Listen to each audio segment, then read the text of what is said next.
Bonjour à vous tous et toutes. Bienvenue sur ma chaîne pour enfin sortir de l'illusion. Après quelques ennuis techniques, finalement les choses se sont réglées. Et je vais enfin pouvoir partager avec vous cette deuxième partie du manque de discernement parce que j'estime qu'il y a beaucoup de choses à en dire. Alors, je donne suite à ce sujet important. Et voilà. En fait, nous sommes maintenant dans une époque où la confusion règne partout. Beaucoup de choses se disent et nous recevons une quantité importante d'informations tous les jours. D'où l'importance primordiale de savoir bien discerner. Nous sommes actuellement confrontés à bien des événements qui nous dépassent. Alors comment savoir ce qui est vrai de ce qui est faux? De plus maintenant, pour ajouter à la confusion, avec l'émergence de l'IA, l'intelligence artificielle, certains craignent de se retrouver dans un monde comme dans les films Terminator, où les robots vont dominer le monde. Nous allons espérer que ça ne soit pas le cas, et à mon avis, ça ne le sera pas, parce qu'il y a aussi une intelligence artificielle positive qui peut vraiment aider l'humanité.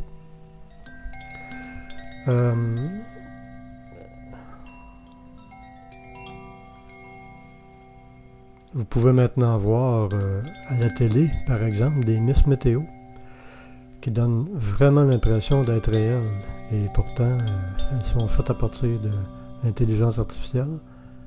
Mais vous pourriez jurer que la Miss Météo est vraie.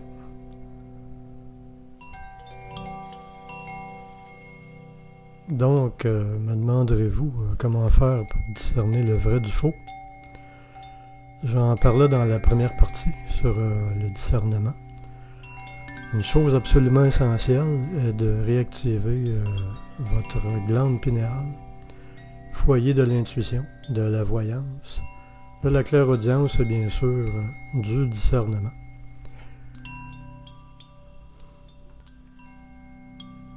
Je vous donnerai un peu plus loin certains trucs pour réactiver cette fameuse glande pinéale.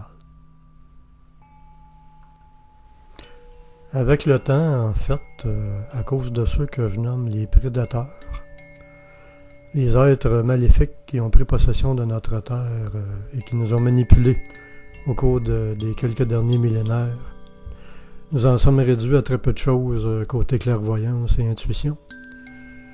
Je ferai d'ailleurs une capsule sur ce sujet important des prédateurs bientôt.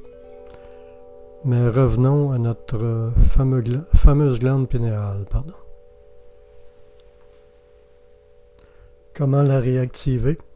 Elle a été bien malmenée et il faut maintenant la réveiller. Je vous propose donc, dans cette deuxième partie, question d'être toujours pratico-pratique, quelques méthodes simples pour réveiller la glande pinéale. Allons-y d'abord avec les choses que vous devez cesser de faire le plus vite possible si, bien sûr, cela fait partie des choses que vous faites et que vous utilisez. Je venais parler dans la première capsule, mais je le répète ici. D'abord, cessez immédiatement l'utilisation de dentifrice à base de fluor. Et si vous vivez dans une ville, une région où votre eau de consommation est fluorée, achetez-vous un filtre à eau dans le genre osmose inversée ou un appareil à filtration qui distille l'eau du robinet. Car la consommation de fluor est un véritable poison pour l'organisme, en plus d'assécher votre glande pinéale. Je vous propose aussi par exemple de faire une cure de détox pendant environ 1 mois avec de l'argile de bentonite. C'est de l'argile buvable que vous pouvez mélanger simplement avec votre boisson préférée. Et la bentonite, qui est appelée de son nom scientifique montmorillonite, c'est l'une des argiles de guérison les plus efficaces et les plus puissantes. Elle peut être utilisée en usage externe, sous forme de cataplasme par exemple, ou encore dans le bain, et pour les soins de la peau. Et c'est en fait composé de vieilles cendres volcaniques. Et vous pouvez également vous en servir pour la boire dans un jus, comme je disais par exemple. Ou encore, vous pouvez faire une détox de zéolite qui élimine tous les métaux lourds de votre corps et ça c'est extrêmement important. Tout cela donc sera un bon début pour nettoyer votre organisme, notamment du fluor, mais de bien d'autres choses aussi. Je vous laisserai en description en bas de la vidéo des liens pour avoir plus de détails sur les choses dont je vous fais mention, les produits et les accessoires. La respiration joue également un rôle important dans l'éveil de la glande pinéale.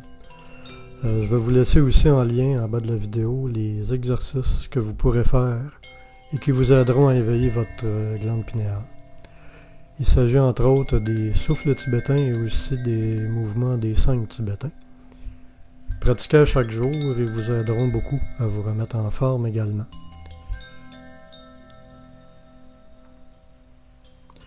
Écoutez de la musique de fréquence, en particulier en 432 Hz. Cette fréquence vous mettra en harmonie avec l'univers et vous serez plus facilement à l'écoute de votre soi intérieur. Je vous laisserai également un lien en bas de page pour écouter une musique appropriée. Et ça vous donnera une bonne idée de ce dont je parle. Faites du yoga, des arts martiaux, de la méditation. Faites des promenades dans la nature. Faites tout ce qui vous permet de vous sentir bien en fait, joyeux et créatif. De la lecture, du dessin, du chant, de la danse, etc. Tout cela va vous aider à réveiller votre glande pinéale. Cessez de lire les journaux apocalyptiques, comme on dit, et les bulletins de nouvelles merdiques qui ne font en fait que vous déprimer et vous raconter un tas de mensonges de toute façon. Et vous vous sentirez déjà beaucoup mieux, je vous le dis. Et ça ne veut pas dire de ne plus vous informer, car notre monde entre dans une période très intense au niveau transformation. Mais renseignez-vous aux bons endroits. Donc, allez sur des sites alternatifs et vérifiez toujours les sources des nouvelles. Une alimentation équilibrée vous aidera aussi. À ce niveau, je ne prône aucun régime alimentaire en particulier, car chacun est différent et, comme on dit, ce qui est bon pour un n'est pas nécessairement bon pour l'autre. Donc, c'est à vous de voir ce qui vous convient côté nourriture. Changez votre pensée et vibrez avec la fréquence de l'univers. Restez simple et ouvert de cœur.